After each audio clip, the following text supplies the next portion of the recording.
చాలా మంది యావరేజ్‌గా ఎందుకుంటారో తెలుసా? వాళ్ళకి తెలివి లేక కాదు. వాళ్ళకుండే హ్యాబిట్స్ అన్నీ యావరేజ్‌గా ఉంటాయి. అవే యావరేజ్ హ్యాబిట్స్‌ని డైలీ రిపీట్ చేస్తారు కాబట్టి. చేయాలనుకున్నది వెంటనే చేయడం మానేసి నెక్స్ట్ మండే నుంచి ఫ్రెష్‌గా స్టార్ట్ చేద్దాం. నెక్స్ట్ మంత్ నుంచి ఫ్రెష్‌గా స్టార్ట్ చేద్దాం. నెక్స్ట్ ఇయర్ నుంచి ఫ్రెష్‌గా స్టార్ట్ చేద్దాం. ఇలా అనుకుంటూ ఉంటారనమాట. సక్సెస్‌ఫుల్ పీపుల్ ఎవరు కూడా పర్ఫెక్ట్ టైం కోసం వెయిట్ చేయరు.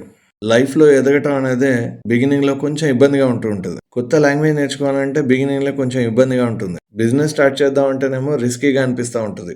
జిమ్‌కెళ్ళిన కొత్తలో ఒళ్ళు నొప్పులనేవి కామన్. ఇవన్నీ మొదలు పెట్టకుండా ఉంటే ఆ కంఫర్ట్ అనేది కొంచెం టెంపరరీ హ్యాపీనెస్ ఇస్తదేమో. కానీ మీరు లైఫ్‌లో ఎదగడం అనేది మీరు ఎప్పటికీ తలెత్తుకునేలా చేస్తది. చాలామంది కొంచెం కష్టం అనిపించగానే చేయాలనుకున్న పని వదిలేస్తారు. కానీ సక్సెస్‌ఫుల్ పీపుల్‌కి వాళ్ళు అనుకున్నది సాధించాలంటే ఎలాంటి కష్టాలొస్తాయో ముందే తెలుసు.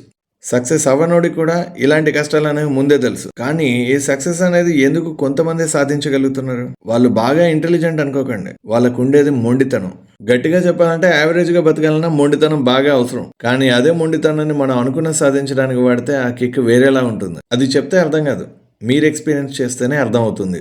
ఎనీవే సీరియస్‌గా స్పోకెన్ ఇంగ్లీష్ నేర్చుకోవాలనుకుంటే స్క్రీన్ మీద కనబడుతున్న నా వాట్సాప్ నెంబర్‌కి పెయిడ్ కోర్స్ అని టైప్ చేసి మెసేజ్ చేయండి. ఒక్కసారి నా డెమో చూడండి. నా టీచింగ్ స్కిల్స్ ఎంతమంది ట్రైనర్స్‌తో కంపేర్ చేస్తారో మీ ఇష్టం. అందరికన్నా నేనే మీకు బాగా నేర్పగలను అనిపిస్తేనే మీరు నా కోర్స్‌లో జాయిన్ అవ్వండి. Thanks for watching this. See you again.